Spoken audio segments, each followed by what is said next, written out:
Good morning, everyone. Hope you all are doing well. How are you this fine morning? I'm good now. You're good now. Kind Yeah, of me too.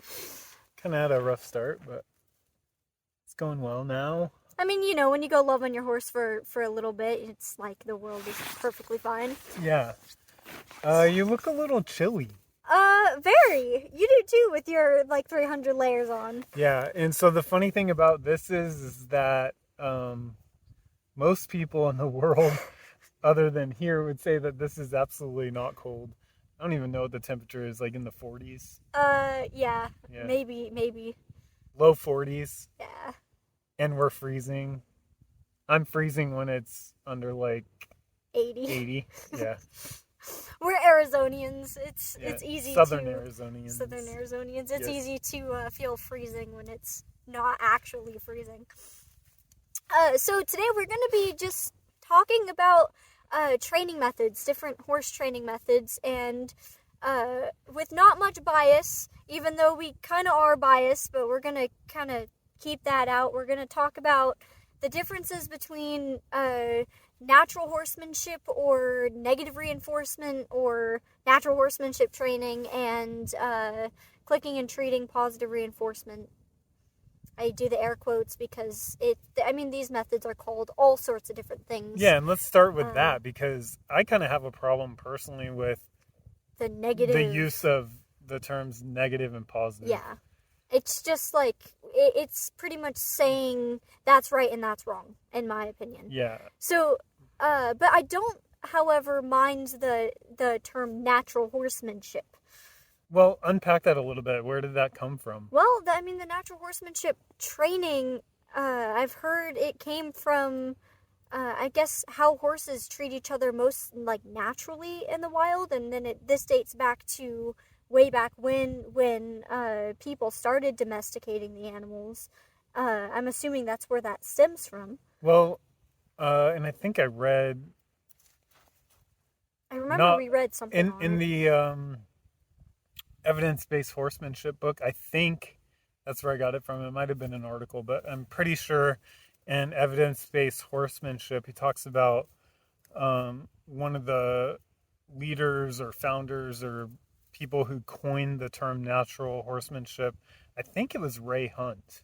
Really? I think. Huh. Let us know if that's wrong. Shoot us a message or an email or something, because clearly, just by in this far in our discussion, we are not experts on horse training. Yeah. However, I say that, and then as I say that, I'm like, yes, we are.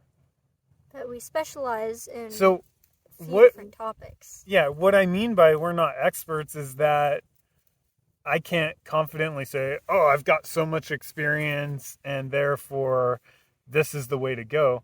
However, just the past 6 months or so, maybe even less than that, what I've found in just my willingness to be open to trying different things has totally reshaped my relationship with my horse, Cody. Yeah, and that's the same. Willow's my second horse. Mocha, I didn't get to experience the clicking and treating training method with her, but it's like a much stronger connection with my new horse, Willow, than I think I ever had with Mocha. And, one could say, I've heard it a few times, Mustangs are a one-person horse, so they kind of bond with their trainer no matter what ways they're being trained. So maybe a lot of it is the fact that Willow's a Mustang and she's a one-person horse. Yeah, I kind of have a hard time with that generalization as well. Because the more I spend time with Willow, the less I feel that one-person connection. Yeah. This morning's a perfect example. When I think of she's a one-person horse and that's it, and we kind of lock them into that confine or that confinement of training and relationship, then to me it would be like, she would either totally resist working with somebody else like me, or she would be looking for you or anticipating you and otherwise not paying attention to me. And that's not the case. Mm-hmm. But that might just be a function, in her willingness and ability, might just be a function of the training method and style that you've chosen. That's a possibility. And the fact that via that training method, it affords her the opportunity to have a choice and to make choices. Mm-hmm. And then ultimately, it doesn't really matter in her mind who she's actually working with. Yeah. I mean, now let's be fair. You are much more fluid and connected with her than I am at this point, but she's not just your horse in that way. Like she's willing and able to work with other people, including myself. And that's good. Like I need, that's one thing I need her to be able to do for veterinarian, farrier. Right. I mean, people that are of necessity. But so let's kind of, you want to go through like a compare and contrast or a pro and con? Yeah. And we don't have like a formulated list put together. We're just going to kind of ad-lib this. But let's start with the so-called negative reinforcement. I think we should rephrase that. I mean, because I've heard it been said so many ways. I mean, Maddie's term is typically negative reinforcement for the natural horsemanship methods, the pressure and release methods, the methods that don't necessarily give the horse a lot of choice, and the use of pressure and release, which is the most common, natural horsemanship method. So let's unpack that a little bit from the perspective of pressure and release. What do you actually mean by that? So pressure what's and going release, on? I guess I'll go into an example here. When round penning a horse, those of you who are, have horses are probably really familiar with the term round penning. And by the way, let me interject. Yeah, interject. On the term round pen, and even the round pen in general, I have a huge problem with at this point in my horsemanship journey, because and this goes into using terminology and ultimately pushing that onto the horse based on like our human agendas. Yeah. And we've talked about in our previous session expectations, so you might want to check that out. But the round pen is like one of the most unnatural places that a horse can be trained. Fair? Fair. They are not made, even though their brain is such that the majority of their brain is composed and structured in a way that helps them with their physical body and movement and balance. They are not made, whether their body physically and their mind, to run around in a circle continuously. Yep. So that's one con that I have when it comes to the negative reinforcement training, natural horsemanship, whatever you want to call it. Throwing or placing or leading your horse into a round pen and applying a bunch of pressure with a whip or your movement or your energy in your body, and then releasing that certainly is not natural in my mind. Yeah.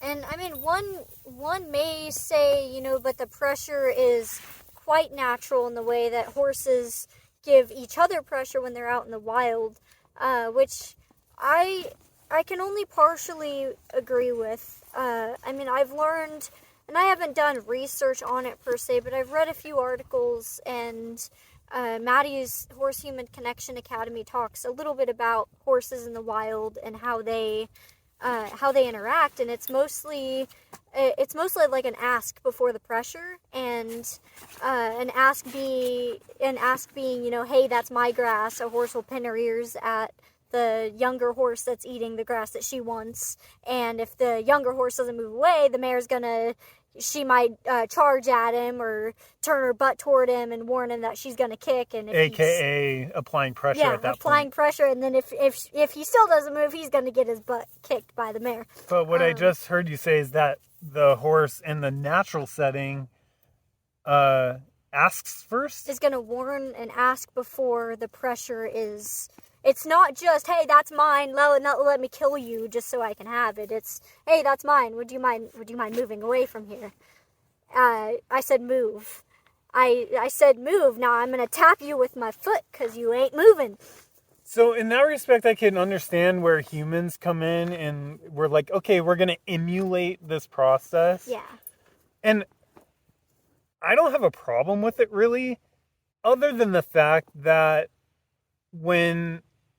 All right, so both of our horses, talking about Mocha, your prior quarter horse mare, and our current Cody, who's a domestic Bashkir Curly, they both had typical natural horsemanship training methods. Yeah. Now they're both about this. If Mocha was still alive, they were both about the same age, right? Give or take a couple years. Yeah. So 9, 10, 11 years old, Mocha's somewhere in there. 13. Oh, really? So Cody's 10. I'm so like jacked up when it comes to dates and times, aren't I? Okay. Mocha would have been 13. So we estimate Cody's about 10. My point is they're roughly in the same age. They've had a significant amount of training in that way prior to us getting them. And so where I'm going with that is when we shedded or turned off that style of training and replaced it with what we would call positive reinforcement, it's like, to me, the whole paradigm shifted in the way of connection and relationship with our horses. Yeah. And that's that is, like, I can 100% agree. I felt the same way with my mare Willow, and even with the little bit that I've done with Cody, like, it's completely different than it was. Like, Cody, and I'm using him as an example, he was very difficult to work with. Yeah. When he first came home, and that's... and he wasn't mean, like the kicky, bucky, he was just biting. Shut down. Yeah. Cody, I mean, he was always very difficult to get, like, to push around the round pen. Right. He would walk, trot when he wanted to, canter when he wanted to, and then he would mostly walk. And so correct me if I'm wrong, because you know a good amount more about this than I do. And we had even talked about this when we were training Cody and trying to get the rust spots out in his training at that point, using natural horsemanship. And it was like, and I told you from the very beginning, even with Mocha, I was like, I don't like natural horsemanship. I don't like getting in a round pen, standing in the middle, and like having to apply pressure. It was just boring to me. It felt like running on a treadmill. And I would much rather, from like using that analogy, I'd much rather run like out on a trail in the mountains and see the scenery and pick and choose where I go versus running on a treadmill in a stinky gym. Yeah. And so that's how the round pen started feeling to me. It's like, all right, let's go in the round pen, and then you cluck and like get him to trot, and then he doesn't trot. Okay, let's apply more pressure. And I'm sure there's plenty of people out there that could have fixed his problems using natural horsemanship techniques that I just wasn't that great at, perhaps. Maybe. But when the eureka moment came on and said, like, all right, well, I don't actually have to use that. Yeah. There's other ways. And then we turn that off. It's like his whole demeanor changed.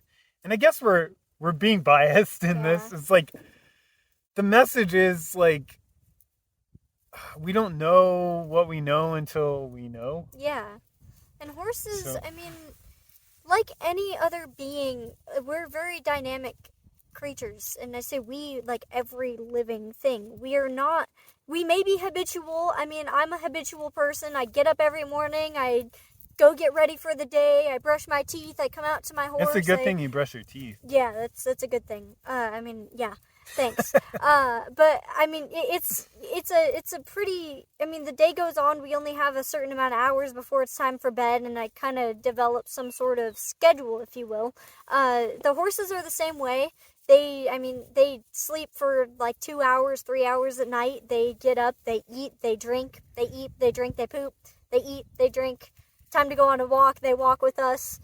They go back to their pen. They eat, they drink, they poop. It's like they're very habitual.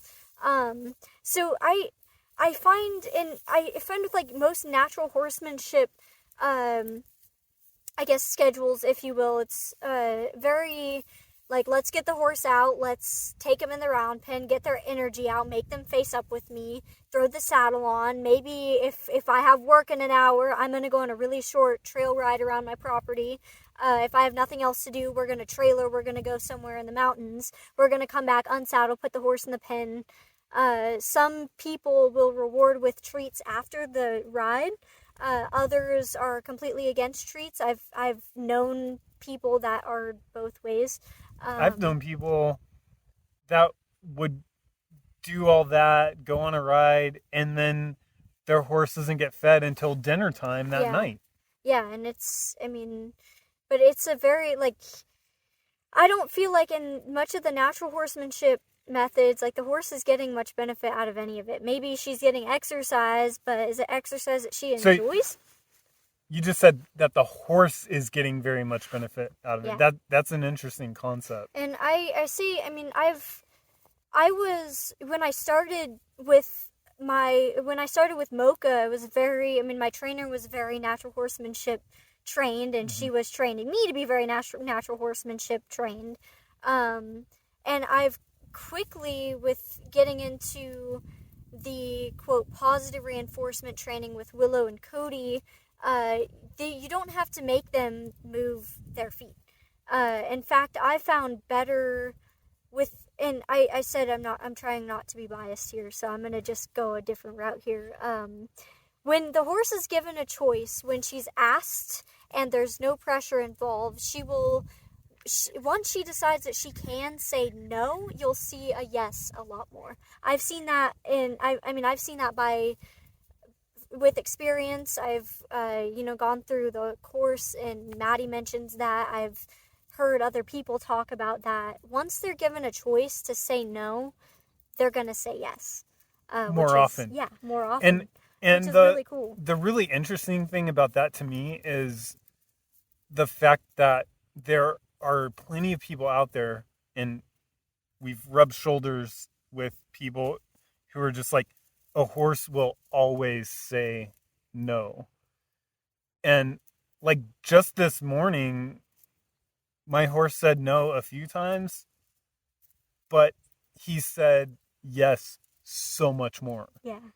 And it's a clear 100% yes and no. They understand what yes and no is. Maybe not in the same conceptual reality that we have, and we've talked about that a bit, about their brain makeup and the way that they process thoughts. It's different than so us. I'm not going to venture out and say that I fully understand that, because I don't. It's different. But when we meet them where they are and how they are, in my mind first, like you get an unruly wild horse who's just like kicky and bucky and going all over the place. I'd love So one of those. Natural horsemanship would say apply pressure until the horse submits. Then we would translate that as respect, which I disagree with.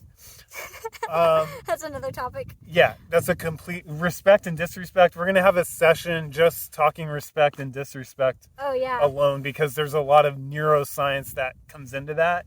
And a lot of people out there who are saying that their horse is disrespecting them, just, I'll be blunt, clearly do not understand the horse's brain. Yeah. From a neuroscience perspective, and I'm not a neuroscientist, but like you just read just the basics on it. A horse doesn't know respect and disrespect. Yeah. They don't reason that way.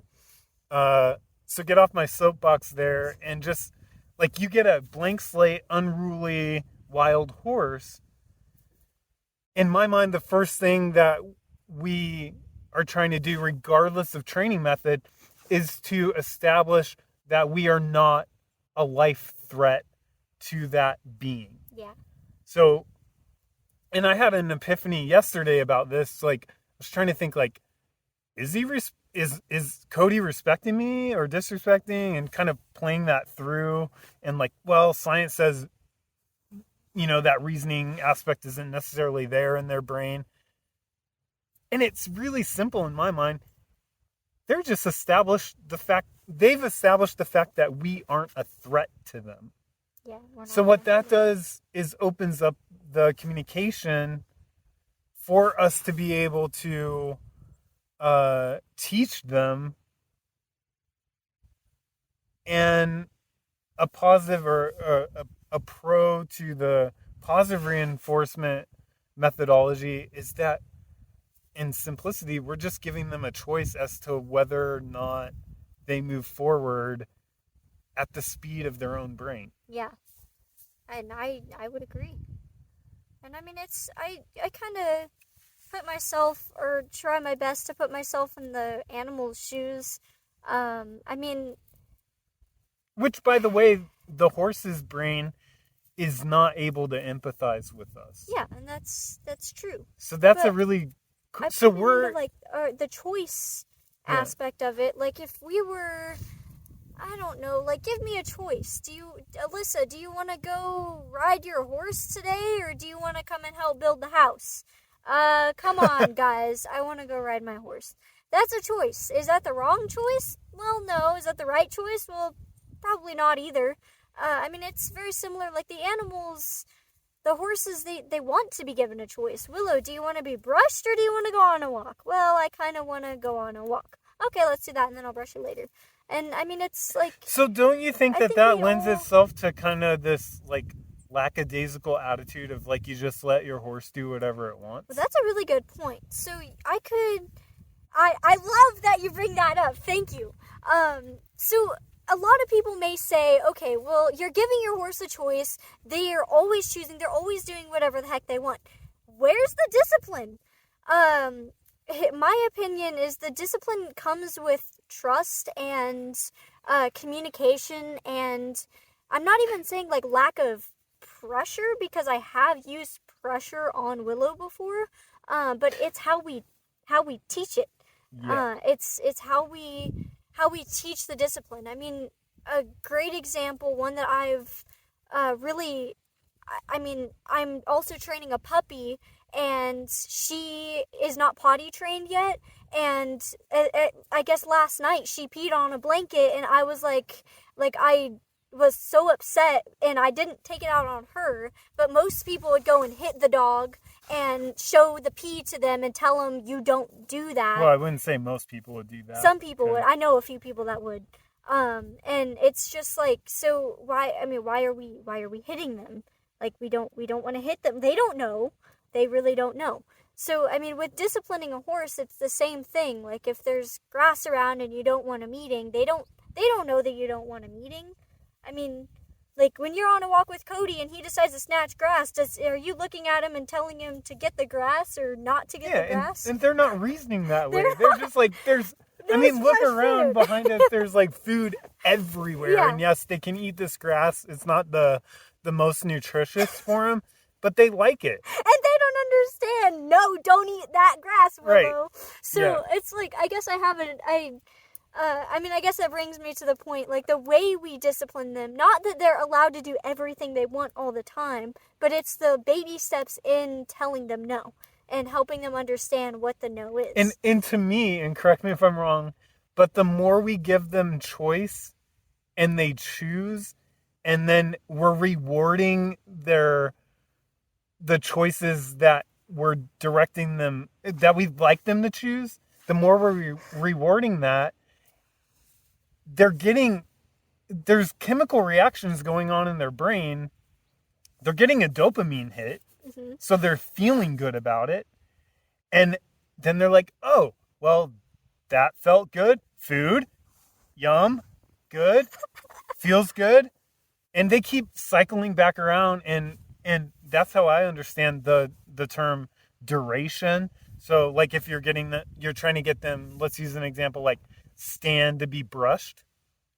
And so the idea is like, oh, well, if you treat your horse, then all they're going to want to have is like snacks all the time. That has not been our observation. In fact, I've gotten to a point we both have with our horses where now just it's like it clicks. We've treated them and reinforced that standing in position so much, and they've gotten so much positive feedback in their own brain chemistry that now it just feels good for them to stand calm to be brushed. Yeah. Without any treats whatsoever. Yeah, and then so I guess the discipline in that scenario would be, well, my horse is backing up when I brush her and her ears are pinned, I don't want to be brushed. One may ask, well, then would you reinforce her for saying no that way? And from my personal experience and what I've learned is, no, I'm not going to reinforce the backup, but I'm also going to respect her choice, and I'm not going to keep brushing her as she's backing farther and farther away from me. Maybe I'll stop and I'll ask her to say no thank you with her, how she knows how to say no thank you, and in our case, it's standing chill. And I do talk about that in my Alyssa Mustang's YouTube videos, if you guys want to check that out. But so, I mean, Willow and Cody both know standing chill is no thank you. If she does by chance happen to back up instead of say no thank you, then I'll pause, I'll stop brushing, I'll treat her forward, and so I'll have her come up and target my hand, take a step, where she was standing. And that's called redirection? Yeah, that can be redirection, or it's, simply targeting them forward. Right. And then I'll cue her to say no thank you, and then I will reinforce her for saying no thank you. Then hopefully the next time I go and brush her, she'll, oh, no thank you. She'll get reinforced for the no thank you, and then we can go in this. And this whole process, just on the very basis that I've been reading about their neuroscience and their brain makeup versus it kind of confuses me because what I get from their neurological makeup is that they don't have a whole heck of a lot of reasoning skills. Like that frontal lobe of their brain is very much smaller than ours in relation to total brain size. But what I gather from it is that it's, their brain makeup isn't saying that they have absolutely zero reasoning skills. It's just they don't have the reasoning skills that we do. And so when they're given a choice, and being able to reinforce those positive and even the yes and no choices, I don't know. They just catch on to it. Yeah. And it just makes sense for them, and it makes sense for us. So going back to the beginning of kind of the pro and con, in my mind, the pro to what we would say positive reinforcement or click and treat method of training is the fact that, to just put it plainly, it just seems to work really well. That could just be a function of you and me and how we operate. But my hunch is that it just works a lot better for the horses. And there's plenty of stories outside of you and me that, Maddie's one, but plenty of people have had so many, these horses are destined for euthanasia. To the extent that they're uncontrollable and nobody wants them and they can't be taught anything. And, a few months or longer down the road, people are riding them bareback and bridleless, so there's that. Whereas a lot of times, and we even had, I even had a veterinarian make a comment to me recently about like how she's an equine veterinarian and rolling in to different sites where natural horsemanship methods when it comes to actually treating an animal for a medical condition actually causes a lot of problems. Whereas, her opinion is like positive reinforcement, so long as the veterinarian or professional is willing and able to be open to that idea, calms the whole process down and gives the horse a lot more latitude to make decisions and feel better about themselves. And I mean, I even experienced that firsthand with taking wild horse's vitals for the first time. I mean, like, it's not easy, and I'm not like, I'm training a horse. I think any horse, and I can't really say that because I'm only training one. She's my first horse. I've not trained another yet. But it's not easy. And it's like, I love it, but it's also dangerous. It's also hard. It's sad. It's scary. But then it does, I mean, it's fun and it's enjoyable and it's, I mean, for me, like, I have a blank slate that I'm taking care of, that I'm helping, that I'm training, and she is 1,000 pounds greater than I am. Like, she could kill me in an instant. And I mean, some people, like, that's dangerous, that's scary. Yeah, so therefore you absolutely have no control whether you like to paint a picture of you having control or not. Yeah, and she's stronger than I am. She could, I mean, the sky's the limit as to what she can do, but she's, like, I don't even know what it is in her brain, but to me, it's trust and connection that she just, quote, submits to me. And it's not like I'm your alpha, you're gonna run if you don't. It's like, hey, I love you, I'm gonna put my head down so you can scratch me. Hey, I love you, I'm gonna lay down with you because and I would say that term love perhaps is our own humanistic construct. Like, I don't even know, but I feel the same way. It's like there's something quite spiritual and emotional, and I've been questioning this with you a lot. It was like, is it really the horse is saying that I love you, or is it just how we interpret their behaviors? Yeah. And the verdict's out on, like, who knows? Yeah. Like, we're so different, but we're so, like, and this comes back. I saw a post yesterday on Facebook, was like,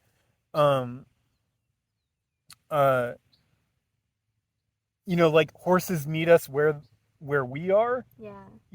And then my opinion is also, like, to piggyback on that, like, communication, strong, effective, long-term communication and friendship comes about between the horse and human only in as much as we're able and willing to meet them where they are. Yeah. And I feel like a lot of training methods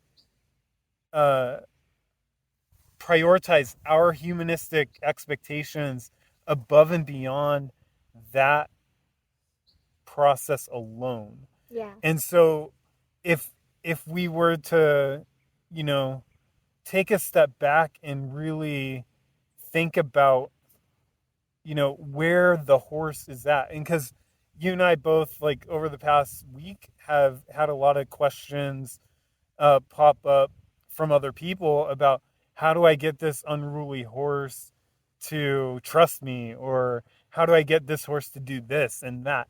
And a lot of those questions are with good intent, but right off the bat, the question is prioritizing the human's expectations. Yeah. Where most of the time my response to those questions and your response to those questions is something like, understand where the horse is at right now and take the time to really back up. And maybe we got to go back all the way to the beginning. Meet her where she's at.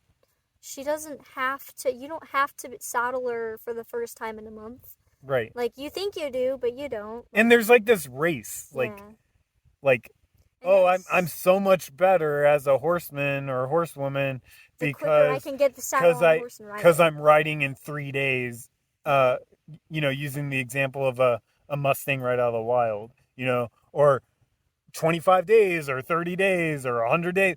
Like, let's take the timeline out of it and like really just meet that horse where it's at, regardless of what training method you're using. Yeah, exactly. And really just like concentrate on listening to that horse and throttling the expectations that you have for your relationship down a few notches or all the way back down to zero and start from scratch. Yeah. That's what I did with Cody, and it's taken a month, maybe a little bit more than that, to get to a point where I ask him now, hey Cody, do you mind if I ride?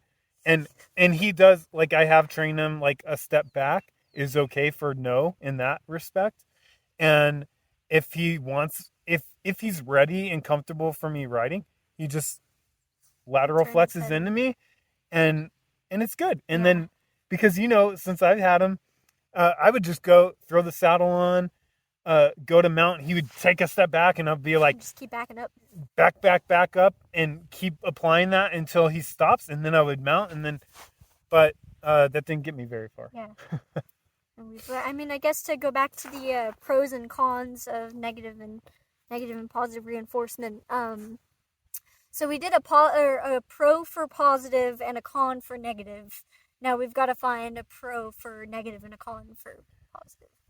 I think I've got a pretty interesting con for positive reinforcement, as many would say it takes a lot longer than typical natural horsemanship methods. You've mentioned this. I've mentioned this. There are other people who have mentioned this. I want to saddle my horse in 25 days from now.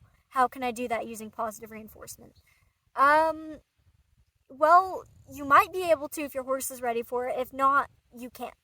And that's just like, because if you really want to rush the riding process, if you really want to rush anything, like you can't.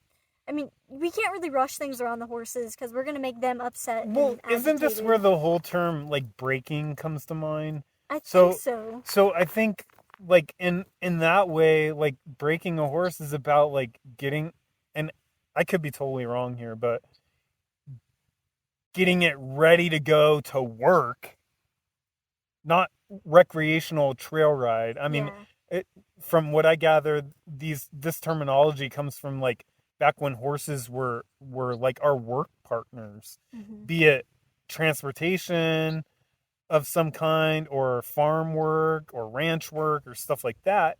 And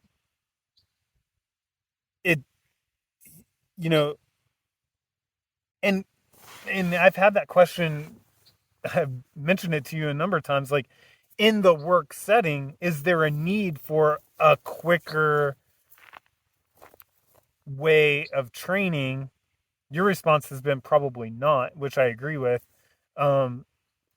But that's kind of the only, and I agree, kind of the con from positive reinforcement. It does seem to take a little bit more time, but I would caution that statement and preface it with, it takes more time perhaps on the front end. Yeah.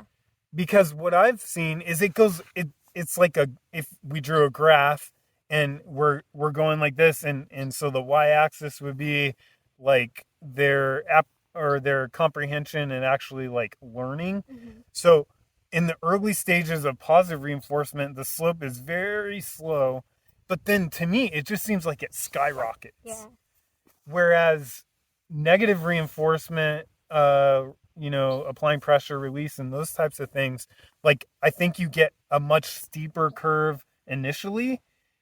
But I found firsthand, getting Cody had already had that baseline of training.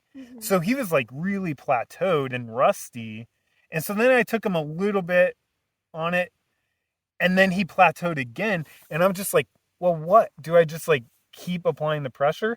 And the common thread of wisdom that I got from people and reading in that realm of training is like, absolutely yes. Like, remember we went through the course and it's like, bid him up, get him soft at the pole and blah, blah, blah. And like applying pressure, release. Eventually he'll get it. To me, that took a lot of time. He was super uncomfortable. I could feel the discomfort coming from him. But I'm like, all right, well, this is what people do, and this is the right way to go about it. So yeah, I would agree. The con from a negative or a positive reinforcement perspective would be more time, but my opinion is initially. And then what were you saying? A pro for negative reinforcement? Negative reinforcement. Let's see. Because we've been in the negative reinforcement realm. Or the natural horsemanship realm. We've trained a little bit that way. We've worked with horses that way that are trained. I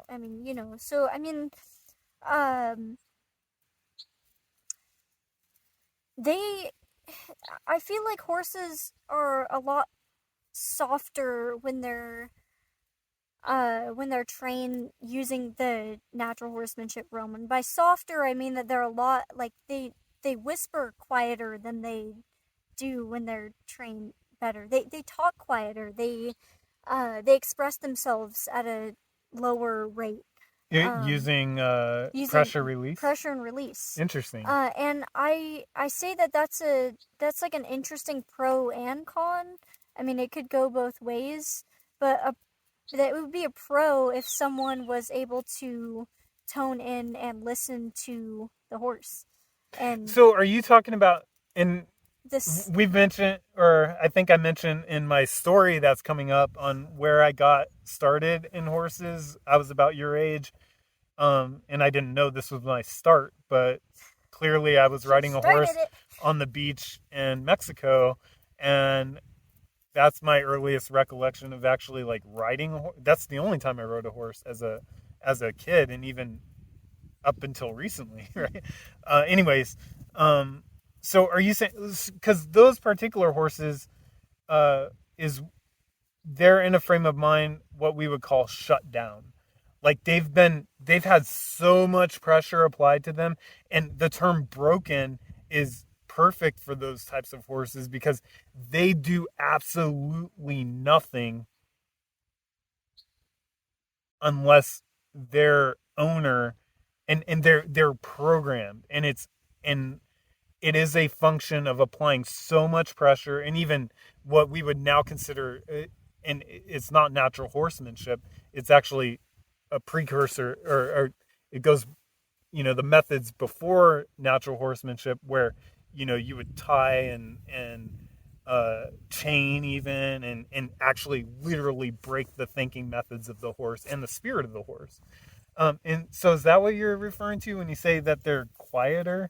Like they just don't have a lot of expression? Yeah, and they can't. I mean, think about it. When a horse It's interesting that you make that a pro and a con. I say it's a pro and a con. I see where you're going at with it. You'd have to be the right person, and you'd have to have the right mindset to listen to them.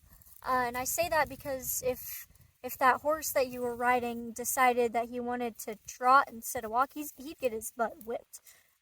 So this is kind of where I hear you going with this, is kind of that, like the book Making Not Breaking comes in, to where you're into it, and you're applying just the perfect, like baking a cake. Like it's a recipe. You're applying just the amount of pressure for the situation and releasing at the perfect time, so that you're not applying an excessive amount of pressure to quote unquote break that horse. Yeah, and so you're able to tone into what they really need in that moment, rather than the horse tossed his head and I have no idea why, but I'm gonna make him back up for it until he stops tossing his head. Right. But then instead, because maybe that head toss was ever so slightly just to say the cinch is off. The cinch is uncomfortable. So maybe that rider stops, gets off the horse, and examines the tack adjust the cinch, and the horse licks his lips. And to be fair, so our trainer initially, who we purchased Mocha from, in my mind was exceptional at that. She was really good at being able to communicate with them. And to read the horse. And she was very pressure release oriented trainer. And in fact, she's one of at least a handful that have been like, absolutely not, never treat a horse. Which a couple years later had a conversation, you did, right? Yeah. About that from trailering Mocha, and she was actually receptive to the positive in fact, didn't she mention it to you as a possibility? She was the one who mentioned Mustang Maddie to me. Ah, interesting. Which was, but she didn't, from how I understood it, she didn't like go into depth in it. She just got like the trailering portion of it, and she was explaining to me that it made the horse a lot more comfortable trailering, which is really interesting. So you have somebody in that's a good segue from what you were talking about, like, and what I'm hearing you say is like, so long as you are very focused and intent on not applying too much pressure and releasing at the perfect time, then it can work. And so that's your pro. Yeah. But I'm going to follow up with that and say, in my opinion, allowing the horse to have a choice and using positive reinforcement techniques, or click and treating, if you will, and we could even take it a little further, talking about, and we're going to talk more about this as we move along, but James French's trust technique, where it's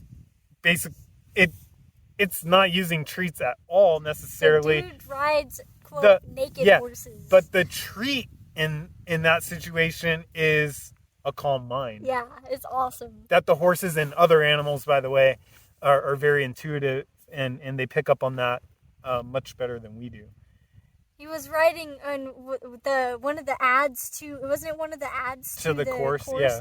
He was riding this, I think it was a paint mare who was a rescue, and the horse had no tack whatsoever, and he's just sitting on the horse, like riding in the woods, and the rest of there was like a herd of like 6, 7 to 10 horses are just following him, and they don't have any tack either. And I was just like, man, like, goals. Hashtag goals. Hashtag goals. Yeah. But yeah, so that's another conversation. Yeah.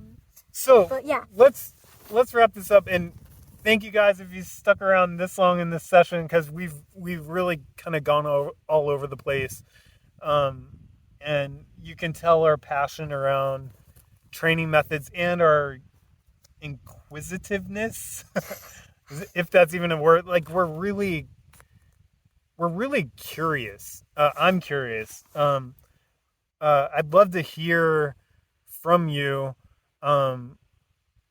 in a way that shares the pros and cons of your chosen training method. Yeah, and why? Yeah, and why. And so you can shoot us an email, podcast@reinforcethehorse.com, or look us up on Facebook. We have a Facebook group called Reinforce the Horse. Yep. And there's only about 40 people in it right now. I'm really the only one that posts stuff, so it'd be cool to get some other activity in there. And in a no-nonsense, sort of non-judgmental area for people to discuss all things related to horses, reinforcing the horse, be it using click and treating methods or other methods that you might feel are better, or more appropriate. And I'll agree. Yeah.